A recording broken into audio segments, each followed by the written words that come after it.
네, 안녕하십니까. 노컴퍼니입니다. 오늘 이제 설명드릴 내용은 비디오 스위처에 대해서 좀 설명드리려고 합니다. 비디오 스위처란 HDMI를 연결을 해갖고 다량의 멀티 채널을 이용해서 OBS나 뭐 이런 걸로 송신을 해주는 그런 장비라고 생각하시면 됩니다. 근데 이제 조금 더 좋은 모델 같은 경우에는 여기다 SSD를 연결을 해갖고 바로 녹화를 할 수가 있고, 이것보다 지금 아템 미니 프로인데요. 예, 요것보다 상위 버전인 아템으로 아템 프로, 아템 미니 프로 ISO 같은 경우에는 멀티로 녹화를 해줍니다. 그 뜻은 뭐냐면은 총 4채널이 들어가는데, 얘는 융합체로 녹화를 하는 거고, 얘는 융합체와 개별체, 그 다음에 프로그램 파일까지 편집할 수 있는 모듈로 해서 하자가 났을 때 공사를 다시 할 수 있는 뭐 그런 겁니다. 얘의 이 프로그램 방식은 PC에다가 USB를 연결을 해서 했을 시에는 외장 하드나 연결을 해서 녹화를 따로 백업을 뜰 수 없는 상황이 벌어집니다. 왜냐하면 C타입은 하나뿐이 없기 때문이죠. 그래서 C타입으로 한번 PC에 연결을 한 다음에 그 다음에 요 랜선을 이용해서 연결을 해서 제어를 통한 뭐 그런 방법론을 사용하게 되고, 보통은 C타입을 연결했을 때에는 그런 그 화면을 전송하는 뭐 그런 기능들은 막히는 뭐 그런 것으로 보여집니다. 예, 제가 지금 한 며칠 동안 써봤을 때는 그런 판단으로 지금 생각이 되고요. 전원은 거의 뭐 상시로 들어가게 됩니다. 예, 근데 이제 문제가 되는 거는 콘센트를 꽂아서 전원을 넣기 때문에 우리가 원하는 그런 값어치 있는 일을 외부에서 할 수가 없습니다.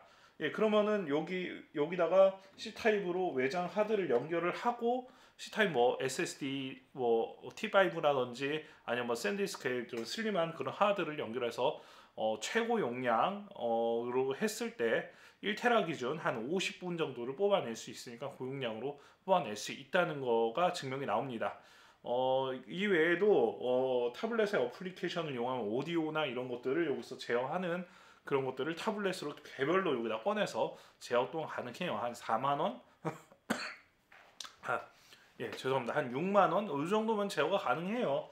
예, 그렇기 때문에 일단은 제가 지금 해놓은 세팅에 대해서 지금 한번 설명을 드릴게요. 자, 여기 보면은 인터넷상에 일단 없는 내용이라고 저는 생각을 합니다. 자, 여기 보면 저는 여기서 HDMI 아웃을 보통은 제가 모니터로 받아서 멀티 채널로 볼 수가 있어요. 예, 아템 미니까지는 멀티 채널이 안 되는데, 아템 미니 프로부터는 멀티 채널로 여러 개의 채널을 볼 수가 있어요. 아까 여기 나온 것처럼 1, 2, 3, 4 뭐 이런 식으로 뭐 하드에 대한 정보들을 한꺼번에 봐서 예를 들면 촬영을 할 때 우리가 소리나 이런 것들을 여러 가지 듣고 디렉팅 같은 거를 할 수 있게끔 도와줍니다. 1번, 2번까지는 어떻게 해도 이게 2개 이상 넘어가면은 사실은 사람이 판단하기가 되게 어렵습니다. 그래서 한 번에 다 보면서 장면을 바꿔야 될 때 어떻게 해야 될 때 이런 부분들에 있어서 이 장비는 그런 가독성을 줄 수 있는데, 문제는 콘센트를 연결한다는 거죠. 12V. 이 잭이 또 환되는 걸 좀 찾기가 어려워요. 이게 뭐 예를 들면은 제가 지금 찾아봤을 때는 BMPCC 4K나 6K를 사용하신 분은 아실 거예요. 그 캐논 EV6 배터리가 굉장히 빨리 떨어져서 밀어주는 그 뭐라고 하죠? 소니 배터리라고 하죠. 이게 떡 배터리라고 하는 게, 이게 먼저 밀어주는 시간보다 캐논 2000짜리 배터리가 떨어지는 시간이 더 빠릅니다. 그래서 카메라가 계속 꺼지는 현상들을 제가 여러 차례 겪으면서 엄청 고생을 했어요. 예. 그러다가 이제 좀 화가 나갖고 요 놈을 하나 샀죠. V 마운트 배터리를 그냥 정석인 제품을 하나 샀죠. 이건 D탭이라는 뭐 잭이 있더라고요. 이런 거 같은 경우는요.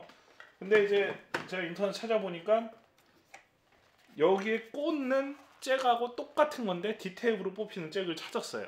그래서 이거를 무선으로 전원을 주게 됩니다. 220V를 안 쓰고 지금 뭐 모자 그 제품을 많이 이제 말씀을 해주시는 그 유명하신 유튜버 분님께서도 이거를 이 배터리로 사용하는 방법을 얘기해 주셨는데 이 잭 같은 거를 구분하기가 좀 생각보다 쉽지가 않더라고요. 제가 여러 개 구매해서 한 10만 원 정도를 날려 먹었는데 그게 뭐 파이수나 뭐 이런 시중에 많이 나와 있지 않아서 좀 헷갈리는 부분들이 있어요. 물론 뭐 아주 좋은 정보를 주신 거는 맞고 저도 그걸 보고 뭔가 이거 할 수 있겠구나 하고서는 좀 점차적으로 좀 했는데 여러 가지 부분들을 좀 조심해야 되는 부분들이 있습니다. 이제 똑같은 제품을 구하면 다행이지만 그렇지 않을 확률이 굉장히 높습니다. 예, 상황에 따라 그게 안 맞을 수 있거든요. 그래서 요거를 지금 V 마운트 배터리로 여기다 전원을 주게 됩니다. 그럼 오랜 시간 동안 이거를 USB만 연결하면 멀티 녹화를 할 수 있어요. 근데 이제 문제가 되는 게 하나 있죠. 우리가 화면을 이제 보려면은 지금 제가 촬영하고 있는데 꽂혀 있는 피럴드 같은 조그만 이런 모니터로는 멀티 채널을 볼 수는 없다는 거예요. 볼 수는 있겠죠. 판단을 못 한다는 거죠. 그런 의미가 없다는 거죠. 그래서 최소한 요 정도 14인치 모니터에서는 볼 수 있어야지 이게 가독성이 생긴다는 거죠. 그래서 제가 판단한 거는 이 요거에다가 그 에버미디어에 나온 거에다가 여기서 비디오 아웃을 해갖고 잭을 꽂습니다. 잭을 꽂으면 얘도 이제 같은 이제 스위처는 아니고 이제 캡처보드라고 하죠. 캡처보드기 때문에 이렇게 화면을 띄워줍니다. 네, 이렇게 띄워주게 됩니다. 띄워주게 되면은 이 상태로 멀티 뷰를 볼 수가 있어요. 그럼 여기다가 하드를 꽂아서 레코딩을 할 수 있는데 일반 분들이 많이 오해를 하실 수 있는 부분들이 제가 지금 여기서 하나 더 세팅을 한 겁니다.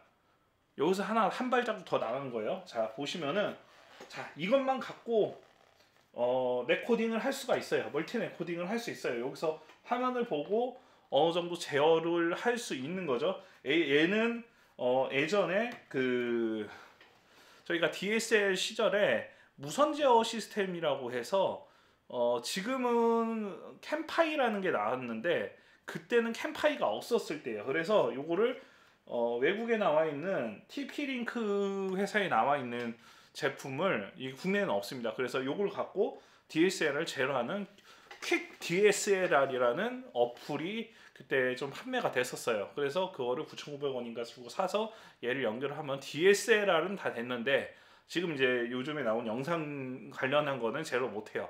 DSLR만 제어가 가능합니다. 그래서 이걸 이용을 한 게 여기서 와이파이를 연결을 해서 여기에 대한 섹션 이제 잠시만요. 요거는 지금 화면을 띄운 거예요. 근데 여기 있는 섹션들을 이렇게 킬 수가 있어요. 그럼 여기서 이제 설정이나 옵션들, 오디오 이런 것들을 좀 만질 수가 있습니다. 물론 이게 아니더라도 어플로 통해서도 가능하지만 AP가 있어야 돼요. 이 중앙 장치가 있어야 되는 거죠. 그래서 이 AP DD AP라고 돼 있을 거예요. 그거를 이 맥북에서 잡아갖고 얘를 끌어온 다음에 그 다음에 여기다 랜선을 꽂으면은 여기서 어느 정도 제어를 할 수 있다는 것입니다. 그러면서 멀티 레코딩을 하면서 판단을 할 수 있는 것이죠. 그래서 이렇게 할 수 있고 제가 이제 어플도 한 4, 5만 원짜리 몇 개를 좀 받아봤는데 하나는 실패작이었고 예를 들면은 여기 보면은 멀티 스위처라고 이렇게 돼 있어요. 근데 이제 191.168 1.52 이렇게 돼 있는데 이거를 와이파이를 바꿔줘야 돼요. 지금 요 상태로 바꿔줘야 됩니다. 얘로 연결을 해서 들어가면은 지금 여기서 터치하는 것들 2, 3, 4 이렇게 넘어가는 것들 이런 거 제어가 가능해요. 여기 오디오도 용량이나 이런 것들도 여기서 제어를 하죠. 간단한 것들. 화면은 안 나요. 화면 보려면은 멀티뷰는 안 되고 싱글뷰는 전송이 돼요. USB를 연결했을 때요. 지금 제가 봤을 땐 그렇습니다. 랜선 연결해서는 안 돼요. 그냥 간단한 오디오 제어나 이런 것들이 되는데 오디오 제어 같은 경우에는 저도 이제 오디오를 전문을 한 건 아니지만 제가 썼던 핸드폰이나 아니면 간단한 이런 프로그램들에 있는 얼추 어느 정도의 믹스 그런 좀 사운드를 만질 수 있는 좀 더 가공할 수 있는 그런 기능들이 생각보다 고급스럽게 들어 있어요. 제가 봤을 때는 이 가격대에 이 정도 해주는 거는 나쁘지 않다라고 저는 판단을 해요. 그냥 TV를 여기다 연결해 놓고 봐도 저는 음색을 좀 끌어올려서 아주 안 좋은 스피커로 나름 괜찮은 음색을 즐길 수가 있습니다. 예, 물론 그렇게 쓰시는 분들이 많지 않을 것이라고 판단을 하지만 그렇게 되고 이제 저 같은 경우에는 이제 오디세이 G9에다가 G9 모니터 와이드 모니터가 있어요. 엄청 긴 거. 거기다가 4대3 모니터를 이 스위처 연결해서 스위처 화면하고 보다가 여기다 애플 TV 연결해서 화면을 전송을 해요. 예, 맥미니에서 전송을 하면은 어마어마한 작업을 할 수가 있습니다. 예, 말이 안 되는 크기의 그 대규모 작업을 할 수 있기 때문에 굉장히 메리트가 좀 있어요. 그런 부분들은요. 예, 일단은 뭐 그거는 뭐 나중에 얘기하고요. 예, 그거는 좀 길어지기 때문에. 그래서 일단은 이걸로 이제